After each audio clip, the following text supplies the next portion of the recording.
10 truck অস্ত্র খালাসের একটা ঘটনা ঘটছিল না? শিল্পমন্ত্রী আমাদের জামাতের মতিউর রহমান নিজামী তখন শিল্পমন্ত্রী নিজামী। ছিলেন। পাকিস্তান বাংলাদেশ যদি হয়, তৃতীয় পক্ষ বললে এখানে আশেপাশে ভারতই তো। বলা হচ্ছে যে ভারতীয় বিশ্লেষকদের প্রধান উদ্বেগ হলো পাকিস্তানের গোয়েন্দা সংস্থা আইএসআই যদি বাংলাদেশের নিরাপত্তা অবকাঠামোতে সরাসরি প্রবেশাধিকার পায়, তবে ভারতের উত্তর পূর্বাঞ্চলীয় 7 সিস্টার রাজ্যগুলোর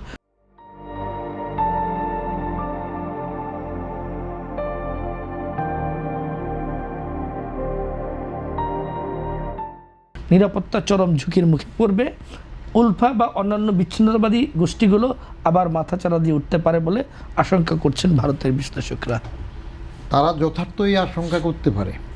সৌরভ সাহেব একটা কথা বলছিলেন যে এটা কি তৃতীয় পক্ষ কাউকে বেকায়দায় ফেলার জন্য সেটা হচ্ছে কি না। তো তৃতীয় পক্ষ বললে কি, পরে তো নামই আসলো।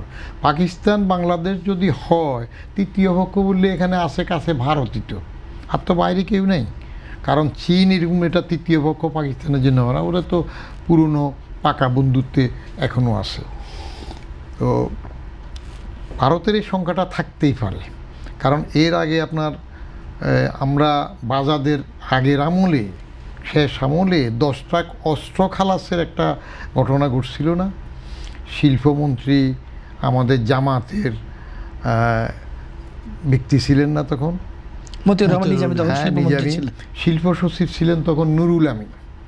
তো নুরুল আমিন সাহেব তো ওইটা অস্ত্র খালাসের সময় সচিব হিসাবে সেখানে একটু বাধা দেওয়ার চেষ্টা করেছিলেন বা কথা উঠেছিল। কিন্তু আমরা যতটুকু জানি, তখনও শুনেছি, আমি পার্সোনালি পরে নুরুল আমিন সাহেবের সাথে কথাও বলছিলাম, তখন তো যে নিজামী তাকে থামিয়ে দিছে, হ্যাঁ চুপ থাকেন।